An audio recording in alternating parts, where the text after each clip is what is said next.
దేవుని పిల్లలారా, మీకు నేను ముందుగానే చెప్పిన ప్రకారము ఈ సమయంలో మనము పరిశుద్ధ గ్రంథములో నుంచి మరి యొక్క ప్రాముఖ్యమైనటువంటి అంశాన్ని తెలుసుకుందాము. యేసు సృష్టికర్త. అద్భుతమైనటువంటి అంశము. ప్రస్తుతము 2 తెలుగు రాష్ట్రాలలో ఉన్న క్రైస్తవులని గందరగోళానికి గురి చేస్తున్న అంశము, వైరల్ అవుతున్నటువంటి అంశము. ఈవెన్ చర్చ్ ఆఫ్ క్రైస్ట్లో కూడా క్లారిటీ లేకుండా కొంతమంది అర్థం చేసుకొని బోధిస్తున్న అంశము, డినామినేషన్ వారికి కూడా అర్థం కాక వాళ్ళు విన్నటువంటి సంగతులే బోధిస్తున్న అంశము. ఏది ఏమన్నప్పటికీ ప్రియులారా, కొన్ని విషయాలని ఈ సమయంలో మనము గ్రంథములో నుంచి తెలుసుకొని ఒక అవగాహనకి వద్దామని మీ అందరికి నేను తెలియజేస్తున్నా. నేను గతంలో దేవత్వాన్ని గురించి బోధించా. ఏం బోధించా? పరలోకములో తండ్రి అయిన దేవుడని కన్ఫర్మ్ చేశా. యేసుక్రీస్తు వారు కూడా దేవుడు అని కన్ఫర్మ్ చేశా. పరిశుద్ధాత్ముడు కూడా దేవుడని కన్ఫర్మ్ చేశా. నాట్ ఓన్లీ దట్, వారు ముగ్గురు నిత్యులు అని చెప్పేసి బోధించటం జరిగింది. ఆ సబ్జెక్ట్ మీలో కొద్దిమంది వినకపోతే ఈ సబ్జెక్ట్ అయిపోయిన తర్వాత కింద నేను డిస్క్రిప్షన్లో ఆ లింక్ పెడతాను, వినండి. 1-2 సార్లు వినండి. ఓకే. ఇంకా నేనేం చెప్పానంటే, బైబిల్లో దేవతలు అనబడిన వారు, దేవతలు కాదు, అనబడిన వారు కొంతమంది ఉన్నారు అని చెప్తూ కొద్దిమంది లిస్ట్ కూడా మీకు నేను చెప్పడం జరిగింది. మోషే కూడా దేవుడే, ఇశ్రాయేలు జనాంగం కూడా దేవుళ్ళే. యోహాను సువార్త 8వ అధ్యాయంలో యేసు చెప్పిన ప్రకారంగా దేవుడు వాక్యం ఎవరికైతే వస్తుందో వారు దైవములనే ఒక బిట్టు కూడా దాంట్లో ఉన్న సారాన్ని కూడా వివరించడం జరిగింది. ఓకే, ఇంతవరకు మీరందరూ కూడా గ్రహించారు.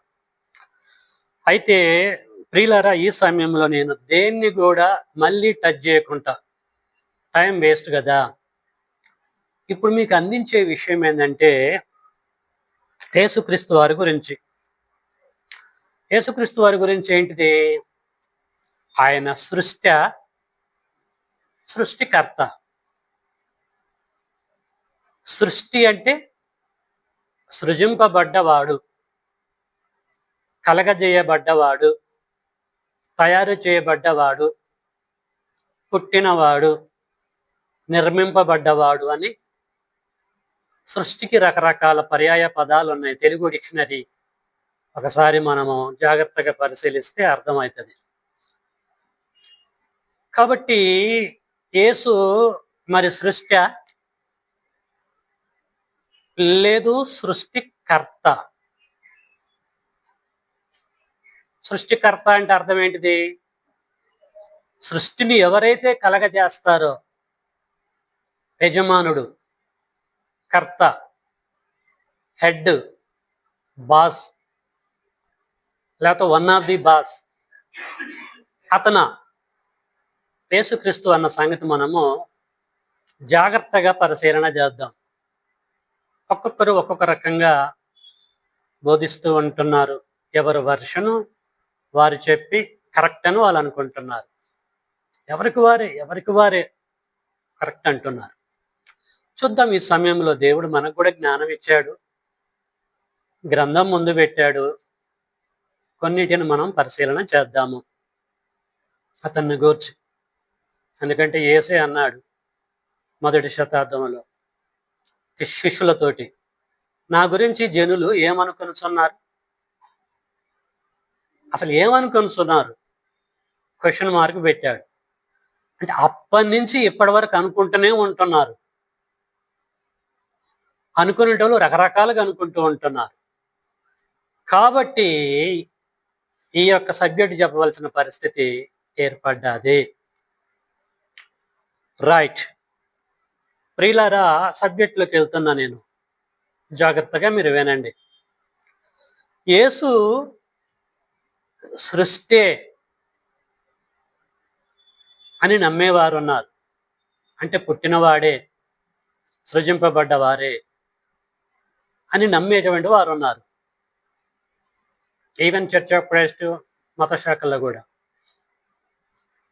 ఎక్కడ పుట్టాడు, ఎక్కడ నిర్మింపబడ్డాడు ఇది అని ఆలోచిస్తే, యేసు పరలోకములో పుట్టాడు. పుట్టటానికి ముందు ఆయన ఉనికి లేదు అని నమ్మేవారు, బోధించేవారు ఉన్నారు. నెంబర్ 2, అసలు యేసు పరలోకంలో పుట్టలే. మనము మన తల్లి గర్భంలో పుట్టి 9-10 నెలలు అక్కడ ఉండి ఎలాగే ఈ లోకంలోకి వచ్చామో, అలాగే యేసు కూడా ఈ లోకంలోనే పుట్టాడు. పుట్టటం కన్ఫర్మ్, పుట్టినవాడే. మరియ గర్భములో నుంచే ఆయన ఉనికి ఉంది. పరలోకంలో లేదు, అంతకంటే ముందు లేదు, ఉనికి లేదు అని భూమి మీద పుట్టిన దాని గురించి, పరలోకంలో పుట్టిన దాని గురించి ఆలోచిస్తూ బోధలు చేస్తూ ఉంటున్నారు. ఓకే, కాబట్టి ఇప్పుడు మనము చూద్దాం. వారు యేసు పరలోకములో పుట్టాడు, సృజింపబడ్డాడు అని విశ్వసించటానికి, వారు బోధించటానికి వారు సెలెక్ట్ చేసుకున్న, చూసిన లేఖనాలేంటో ఒక్కసారి మనము బైబిల్ ఓపెన్ చేసి చూద్దాం. భూమి మీద మరియ గర్భం గుండా వచ్చింది అవసరం లేదు, ప్రతి ఒక్కరికి తెలుసు. ప్రస్తుతానికి పరలోకంలో యేసు యొక్క పుట్టుకను గురించిన లేఖనాలు కొన్ని మనం చూద్దాం. ఓకే, ఇక్కడి నుంచి చాలా జాగ్రత్తగా స్పీడ్గా మనం వెళ్దాం. ముందుగా మనము ఎక్కువ నమ్మేది, అందరూ కూడా church of Christ and denomination, మిగతా వాళ్ళు నమ్మేది సామెతల గ్రంథము 8వ అధ్యాయంలోకి వెళ్తున్నారు చాలా మంది. సామెతల గ్రంథము 8వ అధ్యాయము 22 నుంచి 26 వరకు నేను చదువుతున్నా. ఈ చదవబడ్డ దాంట్లో ఉన్న సారమును బట్టి యేసు పుట్టినవాడు అని ఒక కన్క్లూషన్కి వస్తున్నారు. నేను చదువుతున్నా చూడండి, 22 నుంచి 26 వరకు. సామెతలు 8, 22 నుంచి 26. పూర్వకాలమందు తన సృష్టి ఆరంభమున తన కార్యములలో ప్రథమైన దానిగా యెహోవా నన్ను కలగజేసెను. యెహోవా కంటే నేను పుట్టా, అంటే నేను సృజింపబడ్డావు అని ఇక్కడ ఉన్నది. కాబట్టి యేసు పుట్టాడు అని చెప్పేసి అనుకుంటున్నారు, ఎందుకంటే కలగజేసెను అనేటువంటి మాట ఉంది కాబట్టి. తర్వాత 23, అనాది కాలం మొదలుకొని మొదటి నుండి భూమి ఉత్పత్తి అయిన కాలమునకు పూర్వము నేను నియమింపబడితిని. ప్రవాహ జలములు లేనప్పుడు, నీళ్లతో నిండిన ఊటలు లేనప్పుడు నేను పుట్టి తిని, ఒంటిని కాదు, పుట్టి తిని, సృజింపబడి తిని. 25, పర్వతములు స్థాపింపబడక మునుపు, కొండలు పుట్టక మునుపు, భూమిని దాని మైదానములను ఆయన, నేను కాదు, ఆయన చెయ్యక మునుపు, నేల మట్టిని రవ్వంతయు సృష్టించక మునుపు నేను పుట్టి తిని అని ప్రియులరా 22 నుంచి 26 వరకు మనం చదువుకున్నటువంటి లేఖనాలలో ఉన్నటువంటి విషయాలని అండర్లైన్ చేస్తూ అర్థం చేసుకొని, మరి యేసు పుట్టినటువంటి వ్యక్తి అని అనుకుంటూ ఉంటున్నారు. అయితే ఇక్కడ యేసు అనే బిట్టు మనకి కనపడదు. కలగజేసెను, పుట్టి తిని అని 2-3 సందర్భాలు ఉన్నాయి కదా. ఎవరు మాట్లాడుతున్నారు ఇక్కడ? ఒక వ్యక్తి మాట్లాడుతున్నట్టుగా చెప్తున్నాడు. ఆ వ్యక్తి ఎవరు అని మనం ఆలోచిస్తే 8వ అధ్యాయము 1వ వచనం, జ్ఞానము ఘోషించుచున్నది అని స్టార్ట్ చేస్తాడు. సామెతల గ్రంథాన్ని రాసింది ఎవరు? సొలొమోను గారు. సొలొమోను గారు జ్ఞానాన్ని గురించి మాట్లాడుతూ, జ్ఞానాన్ని గురించి రాస్తూ, జ్ఞానము ఘోషించుచున్నది అంటే జ్ఞానం మాట్లాడుతుంది, జ్ఞానం మాట్లాడుతుంది అని ఇక్కడ మాట్లాడుతూ ఉంటున్నాడు. జ్ఞానాన్ని గురించి మాట్లాడుతూ, జ్ఞానాన్ని వ్యక్తీకరించి ఒక మనిషితో దేవుని జ్ఞానాన్ని వ్యక్తీకరించి ఆయన మాట్లాడుతున్నాడు, వ్యక్తితో పోల్చి మాట్లాడుతున్నాడు అని చెప్పేసి అందరూ అనుకుంటున్నారు. అయితే ఈ జ్ఞానం ఎవరై ఉన్నారు? ఎవరై ఉంటే పుట్టి తిని అని అంటున్నాడు అని ఆలోచిస్తే, అపోస్తులైన పౌలు గారు కొరింథీయులకు రాసిన మొదటి పత్రిక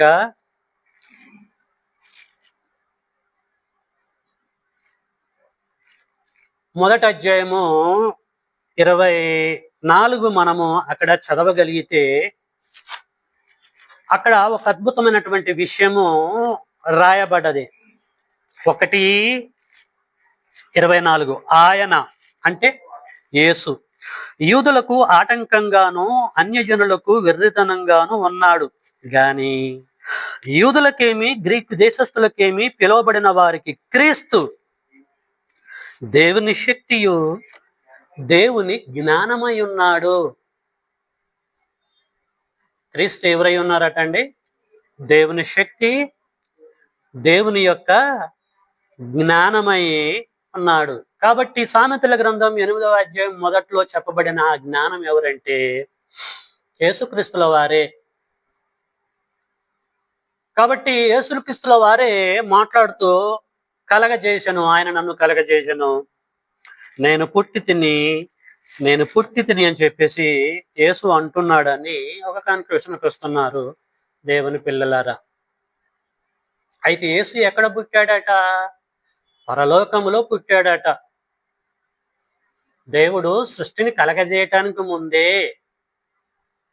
నన్ను కలగజేశాడు, నా తర్వాతనే అన్ని కూడా సృజింపబడ్డాయి, నేను పుట్టిన వాడని అని యేసే మాట్లాడుతున్నాడు. ఇంకా డౌట్ ఏంటి అని ప్రియులారా దీని గురించి గంటల తరబడి డిబేట్స్, బోధలు చేస్తూ ఉంటున్నారు. ఇంకా యేసు పరలోకములనే పుట్టినటువంటి వ్యక్తి అని వాళ్ళు చెప్పడానికి మరికొన్ని ఆధారాలను వాళ్ళు చూపిస్తున్నారు. కీర్తనల గ్రంథము 2వ అధ్యాయంలోకి వెళ్దాము.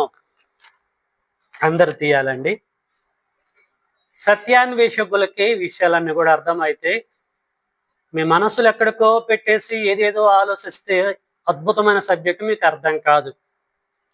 కాబట్టి జాగ్రత్తగా మీరు వినాలి. కీర్తనల గ్రంథము 2వ అధ్యాయము 7లో కట్టడను నేను వివరించెదను, యెహోవా నాకు ఇలాగ సెలవిచ్చెను, నీవు నా కుమారుడువు, నేడే నిన్ను కని ఉన్నాను అని అంటాడండి. నేడే నేను నిన్ను కని ఉన్నాను అంటే నువ్వు పుట్టావు నాకు.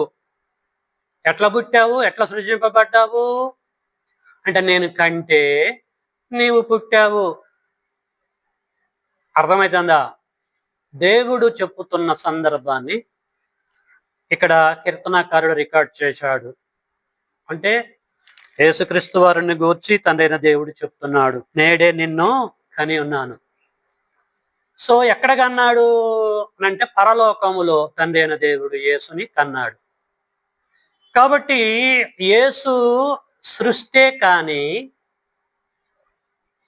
సృష్టికర్త కాదు అన్నటువంటి ఒక భావానికి వస్తున్నారు, ఒక ఆలోచనలకి.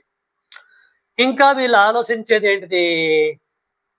పరలోకములో దేవుడు యేసుని పుట్టించిన దానిని కన్ఫర్మ్ చేస్తూ యెషయా గారు ఏం చెప్పిండో యెషయా గారు కోట్ చేసిన దాన్ని కూడా జ్ఞప్తి తెచ్చుకుంటున్నారు. ఏం చెప్పాడు యెషయా గారు? తీయాలండి. యెషయా గ్రంథము 9వ అధ్యాయము అందరు తీయాలి. యెషయా గ్రంథము 9వ అధ్యాయము 6వ వచనము. ఏలయనగా మనకి శిశువు పుట్టెను. శిశువు పుట్టిండు. అప్పుడు శిశువు పుట్టింది ఎక్కడ? లూకాసు వార్త 2వ అధ్యాయంలో కదా, మత్తయి సువార్తలో కదా మరియ గర్భాన్ని ధరించి కన్నది. అక్కడ కనడానికి ముందే ఇక్కడ దేవుడు యెషయా ప్రవక్త ద్వారా తెలియచేస్తున్నాడు. ఏమని? మనకి శిశువు పుట్టెను. Past tense. పుట్టును కాదు, పుట్టెను.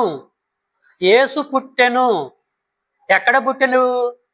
పరలోకములో పుట్టిన సంగతిని గూర్చి దేవుడు యేసును అక్కడ పుట్టించిన సంగతిని గూర్చి దేవుడు యెషయా గారి ద్వారా తెలియచేశాడు. కాబట్టి యేసుక్రీస్తుల వారు పుట్టినవాడే అని చెప్పేసి ప్రగాఢంగా నమ్ముతున్నారు.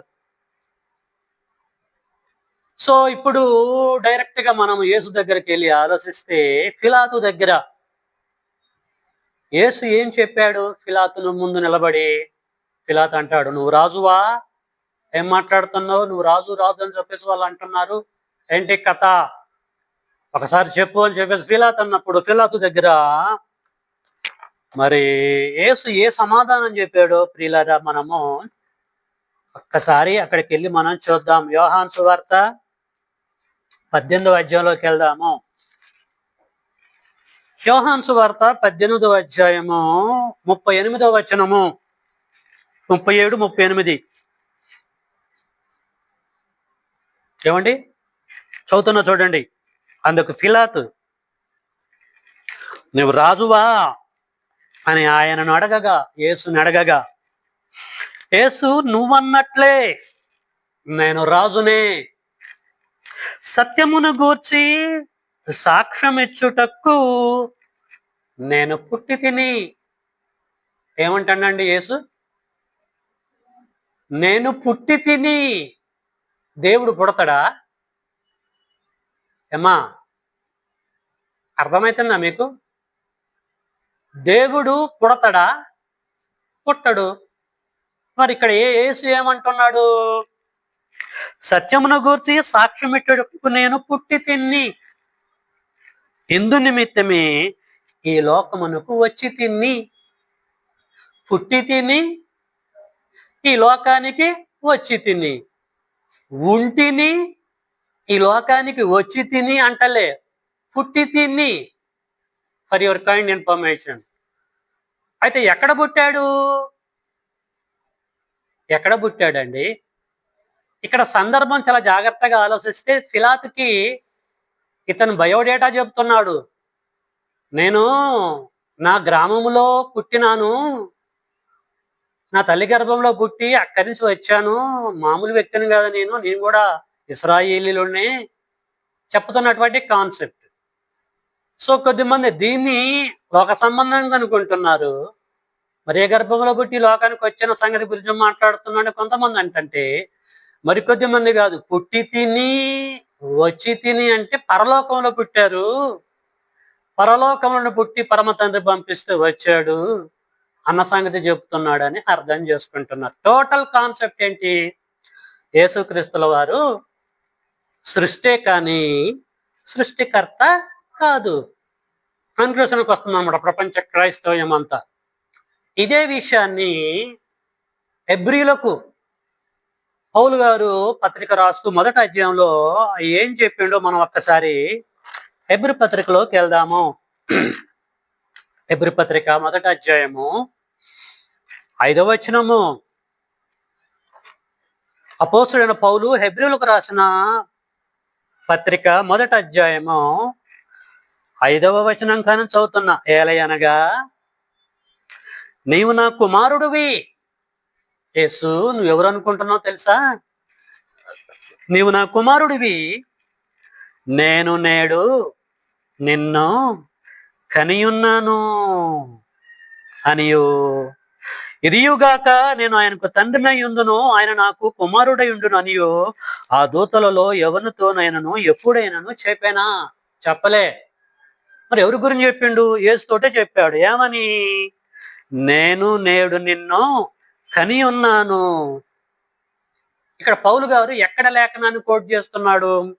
కీర్తన గ్రంథము 2వ అధ్యాయం 7వ వచనాన్ని ఎత్తి యేసు యొక్క పుట్టుకను గురించి, తండ్రి కనిన కాన్సెప్ట్ గురించి, సృజించిన కాన్సెప్ట్ గురించి ఇక్కడ హెబ్రీలకి తెలియచేస్తున్నట్టుగా మనకి అర్థమైపోతుంది. ప్రియమైన దేవుని పిల్లలారా, ఓకే, ఇంకా చాలా లేఖనాలు ఉన్నాయి కానీ ఆప్ చేద్దాం. కాబట్టి ఈ లేఖనాలని ఆధారం చేసుకొని, ఈ లేఖనాలని స్టడీ చేసి చాలా మంది క్రైస్తవేతరులో కొద్దిమంది యేసు సృష్టికర్త కాదు, కానీ ఆయన సృష్టి. అర్థమవుతుందా? ఆయన పుట్టినవాడే, కలగజేయబడ్డవాడే, నిర్మింపబడ్డవాడే, సృజింపబడ్డవాడే. సృష్టిలో యేసు ఒక భాగము, అంతేకాని సృష్టిని కలగజేసిన సృష్టికర్త మాత్రము కాదు అని చెప్పేసి ప్రియులారా విశ్వసిస్తూ బోధలు చేస్తూ ఉంటున్నారు. లేరా అండి? ఉన్నారు. మీరు ఒకసారి వీడియోలు అన్ని ఇప్పుడు అయ్యే వైరల్ అవుతూ ఉంటున్నాయి. రైట్. అయితే పరిశీలించిన దీనిని బట్టి ఏమి గ్రహించాం? మనము ఇప్పటివరకు ఏం గ్రహించామంటే యేసు సృష్టి అనే ఒక కన్క్లూషన్కి వచ్చాం, పుట్టినవాడే అని ఒక కన్క్లూషన్కి వచ్చాం ఇప్పటివరకు. నా ప్రశ్న ఏంటంటే, యేసు సృష్టిలో భాగమే అయితే యేసు సృష్టికర్త కాదా? సృష్టికర్త కాదా? ఒక సృష్టేనా అనేది సత్యాన్వేషకులైన మనము ఆలోచించాలి. బైబిల్లో ఏదో ఒక లేఖనాన్ని బేస్ చేసుకొని ఆయన సృష్టి, పుట్టినవాడే అని బోధిస్తే, మరి గ్రంథములో మిగతా లేఖనాలు కూడా ఉన్నాయి కదా, వాటిని కూడా పరిశీలన చేయాలి కదా. ఇక్కడ వరకే వచ్చి నువ్వు ఆగితే వాట్ అబౌట్ దెమ్? ఆ లేఖనాల పరిస్థితి ఏంటిది? మనం ఏం చేయాలంటే సమస్తమును పరిశీలించి మేలైన దానిని చేపట్టాలి. కాబట్టి ప్రియులారా, ప్రపంచమంతా కూడా యేసు సృష్టి అన్న కాడనే ఆగిపోయింది. ఇప్పుడు మనం పరిశీలిద్దాం. సృష్టికర్త లేకపోతే సృష్టికర్తలలో ఒక కర్త, బిల్డర్లలో ఒక బిల్డర్రా అనేటువంటి విషయాన్ని మనము ఆలోచిద్దాం.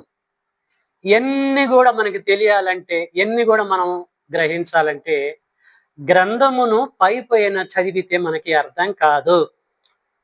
అయిద్దా? కాదు. పౌలు గారు ఏమంటాడంటే కొరింథీయులకు పత్రిక రాస్తూ, అపోస్తలుడైన పౌలు గారు కొరింథీయులకు పత్రిక రాస్తూ 2వ కొరింథీ 10వ అధ్యాయం 7లో ఏం చెప్తున్నాడంటే, సంగతులను మీరు పైనే చూచుచున్నారు అని చెప్పేసి అంటాడు.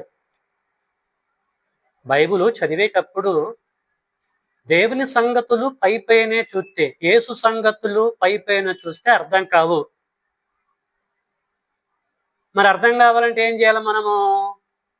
యెషయా గ్రంథం 34:16లో దేవుడు యెషయా గారి ద్వారా అంటాడు, యెహోవా గ్రంథమును పరిశీలించి చదువుకోవాలి. పైన చదివితే అర్థం కాదు, పరిశీలించి చదువుకుంటే నీకన్నీ, ఇదే కాదు దేవత్వాన్ని గురించి కూడా తెలుస్తుంది, అన్ని తెలుస్తుంది. ఎప్పుడు? పైన చదివితే కాదు, పరిశీలించి చదివితే తెలుస్తాయి ప్రియమైన దేవుని పిల్లలారా. కాబట్టి ఇప్పుడు మనము ఒక కోణములో పరిశీలించాము, మరొక కోణములోకి వెళ్దాం. ఒక రూపాయికి బొమ్మ ఉంటది, బొరుసు ఉంటది, అంతే కదండి. మనం ఒకవైపు చూసాం, రెండో వైపు కూడా చూడాలి కదా. సత్యాన్ని వేసి చేసే పని అదే. ఇప్పుడు మనము ఎంతవరకైతే విన్నామో బ్రెయిన్ లో ఒక పక్కమిటి మినిమైజ్ చేసి, మినిమైజ్ అంటే తెలుసా, కంప్యూటర్ ఆపరేట్ చేసే వరకు తెలుస్తుంది, మినిమైజ్ చేసి ఇప్పుడు రెండవ పార్ట్ను మనము చూద్దాం. యేసుని గురించి గ్రంథం ఏం చెప్పింది అన్న సంగతి మనం చూద్దాం. Okay right. హెబ్రీ పత్రిక 11వ అధ్యాయము 3వ వచనం తీయాలి. అదే పౌలు గారు హెబ్రీలకు పత్రిక రాసి మొదటి అధ్యాయం 2వ అధ్యాయంలో ఒక రకంగా చెప్పి 3వ అధ్యాయం 11వ అధ్యాయం దగ్గరకు రాగానే ఏం చెప్తున్నాడో చూద్దాము. 1 నుంచి 3 వరకు చదువుతున్నా చూడండి. హెబ్రీ పత్రిక 11వ అధ్యాయము 1 నుంచి 3. విశ్వాసమనున్నది నిరీక్షింపబడు వాటి యొక్క నిజ స్వరూపమును, అదృశ్యమైనవి ఉన్నవనుటకు రుజువునై ఉన్నది. దానిని బట్టి పెద్దలు సాక్ష్యం పొందిరి. 3వది అండర్లైన్ చేసుకోండి, మన సబ్జెక్టుకు సంబంధించింది. 3. ప్రపంచములు దేవుని వాక్యము వలన నిర్మాణమైనవి అనడండి. ఏమర్థమైంది మీకు? ఇక్కడ ఒక అద్భుతమైనటువంటి సంగతి, సూపర్ థియరీని పౌలు గారు చెప్తున్నాడు. ప్రపంచములు అనే మాట ఉపయోగించాడు. ఏమండి, మనకి ప్రపంచమే తెలుసు తప్ప ప్రపంచాలు తెలవదు. ఏమండి, భూమి మీద ప్రపంచాలు ఉన్నాయా? ప్రపంచం ఉందా? ప్రపంచ పటము అని అన్నారు కానీ ప్రపంచాల పటము అన్నరా? ఒకటే ప్రపంచం ఉంది. అర్థం చేసుకోండి. ఇక్కడ ప్లూరల్ వర్డ్ ఉపయోగిస్తున్నాడు పౌలు గారు. ఏమంటున్నాడు? ప్రపంచములు అన్నాడు. ప్రపంచములు అంటే బైబిల్ చెప్పిన డెఫినేషన్ ఏంటిది? ప్రపంచానికి బైబిల్ ఏం చెప్పింది అర్థం? అక్కడ ఒక అంకి ఉంటది, కింద మీరు చూడండి, యుగములు అని ఉంది. ప్రపంచములు అంటే యుగములు. మళ్ళీ అడుగుతున్నా, యుగం అంటే అర్థం ఏంటిది? కాలము. పితరుల యుగము అంటే పితరుల కాలము.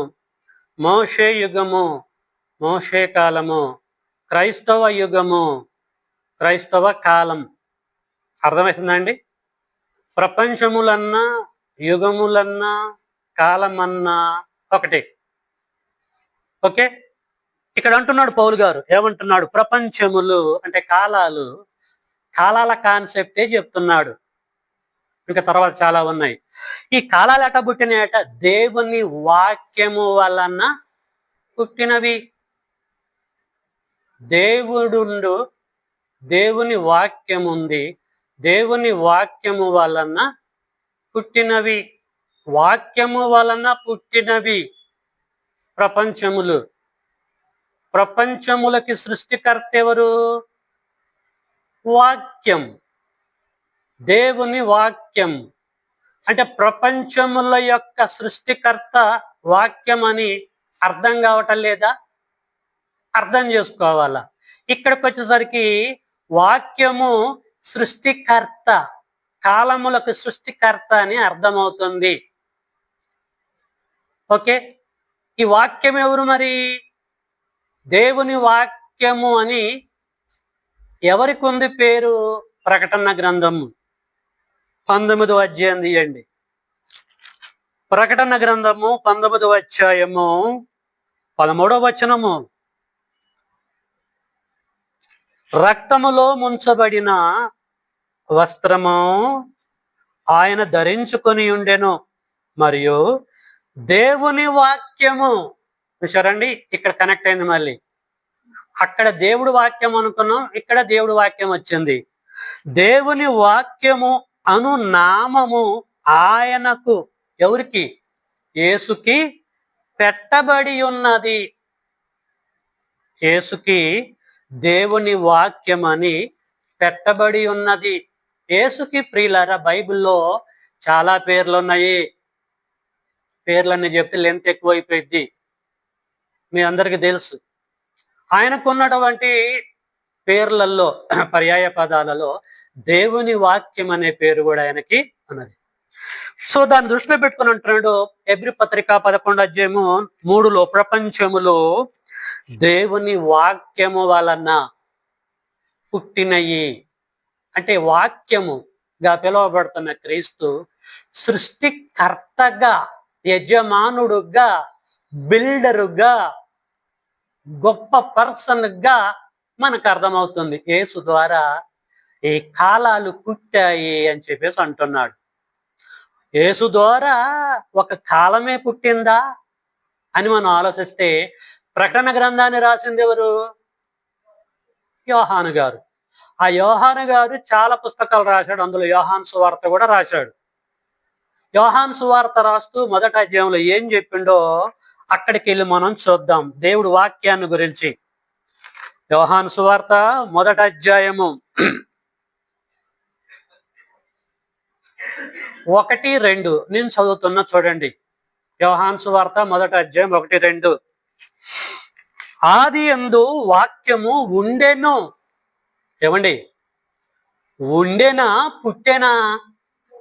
ఉండెను. అర్థం చేసుకోవాలా? ఆదియందు వాక్యము ఉండెను, వాక్యము దేవుని యొద్ద ఉండెను, వాక్యము దేవుడై ఉండెను. ఏమండి? ఎక్కడ కూడా మనము ఎక్కడ సబ్జెక్టులు చెప్పినా కూడా తేడాగా చెప్పం. కొంచెం అర్థం చేసుకోవాలంతే. త్వరపడి కామెంటరీ చేయొద్దు. ఎవరు కూడా జాగ్రత్తగా అడిగితే, పరిశీలిస్తే అన్ని చెప్పుకుంటూ వెళ్తాం దేవుడి పిల్లలారా. ఆదియందు వాక్యం ఉండెను, వాక్యము దేవుని యొద్ద ఉండెను, వాక్యము దేవుడై ఉండెను. ఆయన అంటున్నాడు. ఆయన అంటే వాక్యాన్ని వ్యక్తీకరించి మాట్లాడుతున్నాడు. వాక్యము ఈక్వల్ టు ఆయన. ఆయన అంటే ఎవరు? యేసు. ఆయన ఆదియందు దేవుని యొద్ద ఉండెను. సమస్తమును, ఒక కాలాలే కాదు, ఒక యుగాలే కాదు, ఇక్కడికి వచ్చేసరికి కొంత క్లారిటీ ఇస్తున్నాడు. సమస్తమును ఆయన మూలముగా కలిగెను, కలిగి ఉన్నది ఏదియు, కలిగి ఉన్నది ఏదియు, ఏదియు ఇన్క్లూడింగ్ పరలోకం కూడా. అర్థమవుతుందమ్మా? పరలోకము కూడా కలిగింది. కలగలేదా? సామెతల గ్రంథం 8వ అధ్యాయంలో నీవు కలగజేసిన పరలోకమును బట్టి అని అంటాడు. అక్కడ జ్ఞాని అయిన సొలొమోను దేవుడు కలగజేసిన పరలోకం గురించి మాట్లాడుతూ, పరలోకము కూడా కలగజేయబడ్డది. అర్థం చేసుకోండి. ఇక్కడ అంటున్నాడు సమస్తమును ఆయన మూలముగా కలిగెను. అసలు కలిగి ఉన్నది ఏదియు ఆయన లేకుండా కలగలేదు అంటాడండి. ఎక్కడో ఒక బిట్టు మనం తీసుకొని దాన్ని బయటికి తీసుకొచ్చేసి అక్కడే నిలబడి ఇష్టానుసారంగా మాట్లాడితే కుదరదు. పరలోకము పుట్టటానికి ముందే ఉన్నాడు. జాగ్రత్తగా వినాలి. యేసు యొక్క ఉనికి, ఆయన పుట్టినవాడు అని అంటున్నారు. దేవుని పిల్లారా, ఇక్కడ సృష్టికర్తగా కనపడుతున్నాడు యేసు. ఎలా చెబుతున్నాం మనము? లేఖనాలను బట్టి ఏమంటున్నాడు? ఆయన ఆదియందు దేవుని యొద్ద ఉండెను, సమస్తమును ఆయన మూలంగా కలిగెను, కలిగి ఉన్నది ఏది ఆయన లేకుండా కలగలేదు. అతని ప్రెజెన్స్ లో, ఆయన సమక్షంలోనే సమస్తము కూడా పుట్టింది. పుట్టినది ఏది కూడా ఈయన ద్వారానే పుట్టింది, ఈయన వలనే పుట్టింది. అయ్యి పుట్టిన తర్వాత అందులో ఈయన పుట్టటం కాదు. సృష్టిలో యేసు ఒక భాగం కాదు. సృష్టిని కలగజేసటానికి యజమానుడు ఆయన, బిల్డర్ అతను. అర్థం చేసుకోండి. సత్యాన్ని జాగ్రత్తగా ఆలోచిస్తేనే, పరిశీలిస్తేనే అర్థమైంది. సమస్తమును ఆయన మూలంగా కలిగను, కలిగి ఉన్నది ఏదియో ఆయన లేకుండా కలగలేదంటే అర్థం ఏందండి? ఆయన సృష్టి అయినా, సృష్టికర్త అయినా, ఏమ్మా, ఆయన సృష్టి అయినా అంటే పుట్టినవాడనా, పుట్టిన దాన్ని కలగజేసిన వాడనా? పుట్టిన వాటిని కలగజేసిన వాడు, యజమానుడు, కర్త అని అర్థం చేసుకోవాలి. రైట్. దేవుడు సృష్టిని కలగజేసేటప్పుడు కానీ, మిగతా వాటిని కలగజేసేటప్పుడు కానీ, అక్కడ మనకు అర్థం కావటం కొరకు బిల్డర్స్ ఉన్నారు. ఒక ఫ్లూరల్ వర్డ్ మాట్లాడుతున్నాడు దేవుడు. ఏం మాట్లాడుతున్నాడు? ఆది కాండము 1వ అధ్యాయము 26లోకి వెళ్దాము.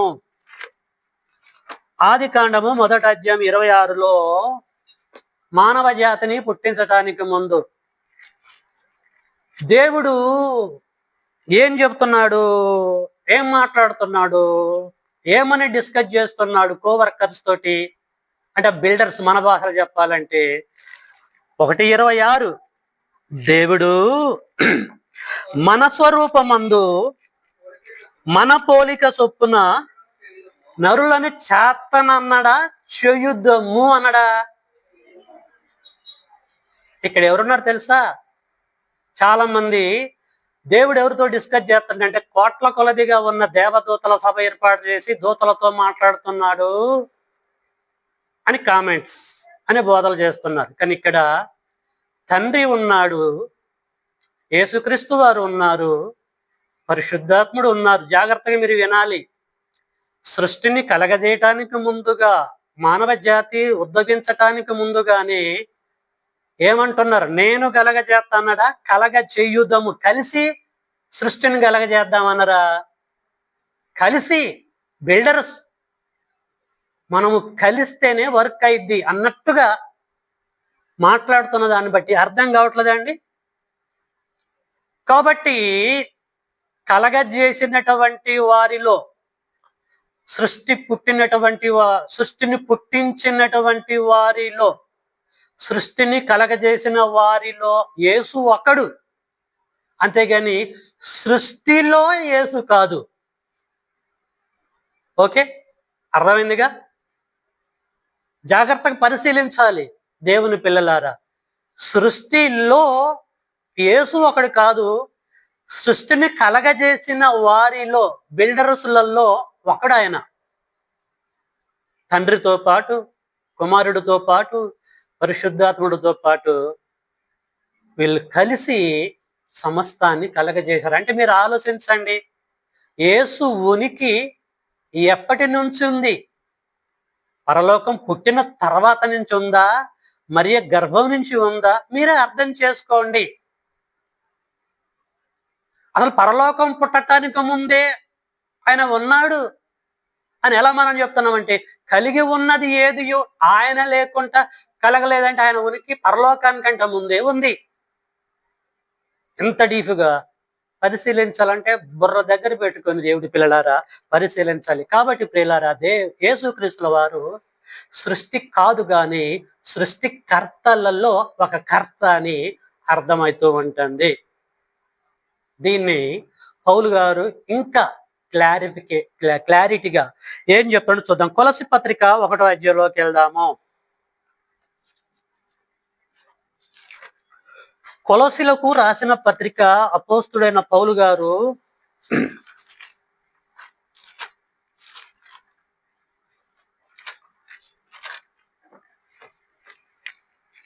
మొదటి అధ్యాయము 16, 17 నేను 1997 నుంచి 2000 వరకు ఇవన్నీ చెప్పిన సబ్జెక్ట్లే.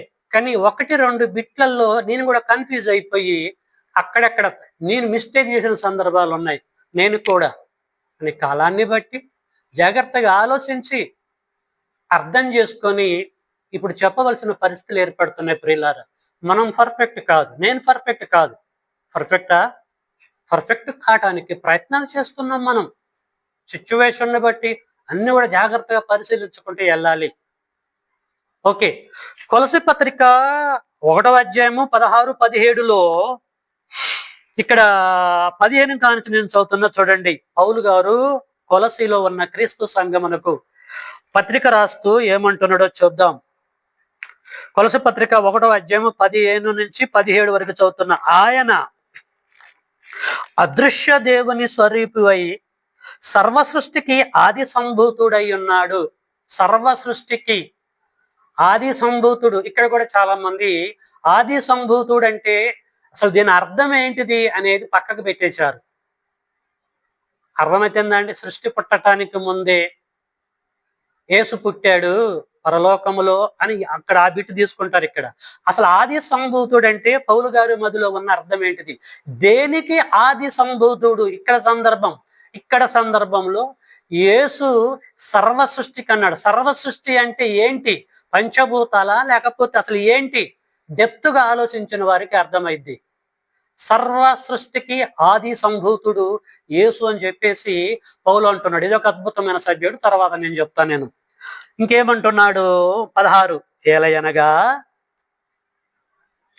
ఆకాశమందున్నవియో భూమి అందున్నవియో అండర్లైన్ చేసుకోండి.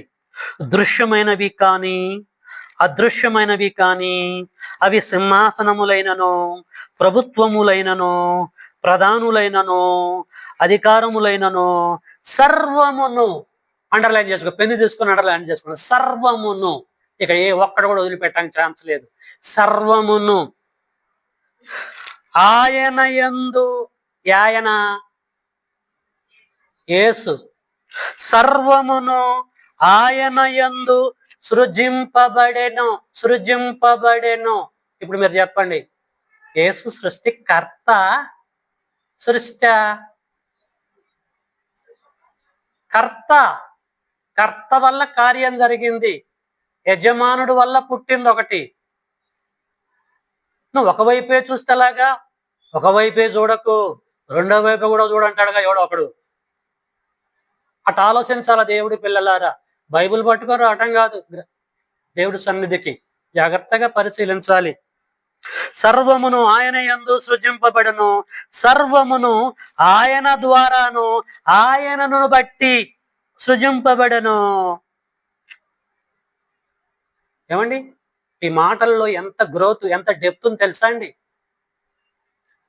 కాబట్టి ప్రియమైన దేవుని బిడ్డ, సర్వము ఏదైనా సరే, కంటికి కనపడుతున్నది కానీ కనపడకుండా ఉన్న ఏదైనా సరే చీకటి పదార్థం సమస్తము కూడా యేసు ద్వారా సృజింపబడ్డది. కాబట్టి పరిశీలించిన ఈ కొన్ని లేఖనాలను బట్టి, చాలా ఉన్నాయి కానీ అక్కడ ప్రసంగం లెంత్ ఎక్కువైపోతుందని నేను కట్ చేస్తున్నా, చాలా ఉన్నాయి. కాబట్టి ఇప్పటివరకు పరిశీలించిన దాన్ని బట్టి మనకి ఏమర్థమైందంటే, యేసుక్రీస్తుల వారు దేవుడి పిల్లలారా, ఆయన సృష్టికర్త, సృష్టికి కర్త, యజమానుడు, ఆయన నిత్యుడు, ఆయన దేవుడు. అర్థమవుతుందా అండి? అన్నీ కూడా ఉన్నాయి. కాలాన్ని బట్టి, పరిస్థితులను బట్టి గ్రంథములో కొన్ని విషయాలు జరగటం జరిగింది. బైబిల్ని మనం ఓపెన్ చేసి చదివేటప్పుడు జాగ్రత్తగా ఆలోచించాలి. అయితే సామెతల గ్రంథము 8వ అధ్యాయము 31లో అక్కడ 22 నుంచి 26 వరకు చాలా మంది దాన్ని చదువుకొని లిటరల్ గా థింక్ చేసి యేసుకి ఆపాదిస్తూ యేసుకు సంబంధించిన కాన్సెప్ట్ అని మాట్లాడుతూ ఉంటారు. ఒకవేళ అదే వాస్తవం అయితే 9వ అధ్యాయం 1వ వచనం చూసేసరికి యేసుని అది అని పిలుతాడు. చూడండి ఒకసారి సామెతల గ్రంథము 9వ అధ్యాయము చూసేసరికి జ్ఞానం గురించి మాట్లాడుతూ 9:1లో జ్ఞానము నివాసము కట్టుకొని దానికి 7 స్తంభములు చెక్కుకొనినది. పోనీ ఇక్కడ చెక్కు కొన్నాడు అంటే ఆయనకి లింకప్ చేద్దాం. కొనినది అని స్త్రీలింగాన్ని ఉపయోగిస్తున్నాడు. అంటే ప్రియులారా, చాలా జాగ్రత్తగా ఆలోచించాలి. సామెతల గ్రంథములో రాయబడ్డటువంటి సంగతులు, సామెతల గ్రంథములో చెప్పినటువంటి జ్ఞానము, దేవుడి జ్ఞానాన్ని వ్యక్తీకరించి సొలొమోను గారు రాశారని చెప్పేసి అర్థం చేసుకోవాలి. వ్యక్తీకరణ, అలంకరణ అంటారు దీన్ని. జ్ఞానం ఉన్న ప్రతి కాడ యేసుని లింకప్ చేసి జాగ్రత్తగా పరిశీలించకుండా చదివితే అపార్థానికి గురవుతాం.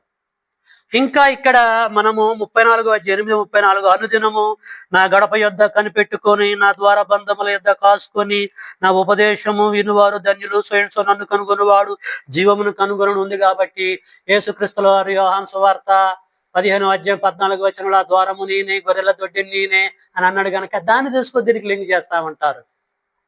అంటే మ్యాచ్ అవుతుందని నేను కాదంటలే, కానీ ఇక్కడ చెప్పబడ్డ ఈ జ్ఞానం ఏంటిది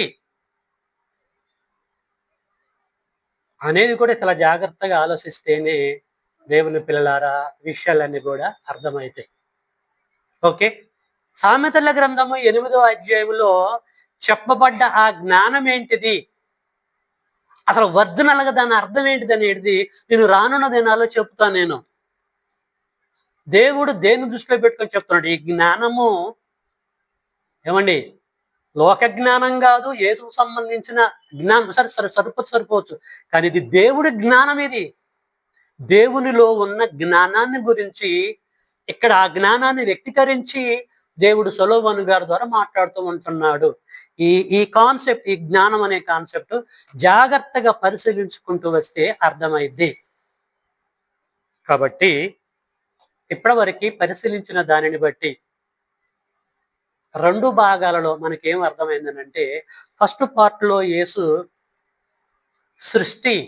సృష్టిలో ఒక భాగమని ఆలోచించాం. మరి యేసు సృష్టినా, సృష్టిలో భాగమేనా, అంతేనా ఆయన పోర్షన్, ఆయన పాత్ర, అసలు ఒరిజినల్ ఏంటిది అని ఆలోచిస్తే ఆయన ఒక నిత్యుడు, ఆయన సృష్టికర్త, ఆయన దేవుడు, ఆయన మహోన్నతుడని మనము 2వ పార్ట్ లో మనము గ్రహించాం. కాబట్టి ప్రియమైన దేవుని బిడ్డలారా, దేవుడు మీకు జ్ఞానం ఇచ్చాడు, వివేచన ఇచ్చాడు. పరిశీలించండి, ఇంకా గ్రహించండి. చాలా సంగతులు ఉన్నాయి. నేను చెప్పాలంటే జకర్యా గ్రంథానికి వెళ్ళాలా, ఈ కాన్సెప్ట్ అర్థం కావాలంటే యెహెజ్కేలు గ్రంథంకి వెళ్ళాలి, జకర్యా గ్రంథంకి వెళ్ళాలి, విలాప వాక్యాలకు వెళ్ళాలి. చాలా విషయాలు ఉన్నాయి. వీడియో లెంత్ ఎక్కువైద్దని చెప్పేసి నేను ముగిస్తున్నాను. ఇప్పటి వరకు నేను మాట్లాడింది ఏ సబ్జెక్ట్ మీదనంటే ఓన్లీ యేసు సృష్టికర్త అనే ఒక సబ్జెక్ట్ మీదనే మాట్లాడా. దీనికంటే ముందు సబ్జెక్టు దేవత్వం అనే కాన్సెప్ట్ లో చాలా విషయాలు చెప్పా.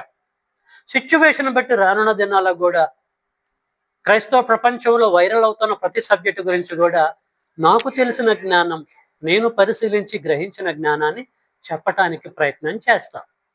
నేనేమంటానంటే దీన్ని కన్ఫర్మ్ చేసుకోండి అని నేను చెప్పను. మీకు వివేకం, జ్ఞానం ఉంది, పరిశీలించండి, ఒక అవగాహనగా రండి, అంతే. పౌలు గారు కూడా అదే అంటాడు, చెప్పి మీ ఇష్టం మీ ముందు పెట్టానంటాడు. దేవుడు కూడా అదే కన్ఫర్మ్ చేయలే, మంచి చెడ్డల తెలుగునిచ్చి వృక్షాన్ని ఇచ్చి మీరు ఖచ్చితంగా తినొద్దనిలే, చెప్పిండు డిసైడ్ చేసుకోండి అన్నాడు. కనుక మనం అందరం కూడా డిసైడ్ చేసుకుందాం యేసు యొక్క ఉన్నతమైన స్థితి ఏంటిది, ఆయన ఎలాంటి వాడు అన్న సంగతి గ్రహించి మనమే ఒక కన్క్లూషన్కి వద్దాం. May God bless you all. Thank you for your attention. మీ అందరికీ వందనాలు.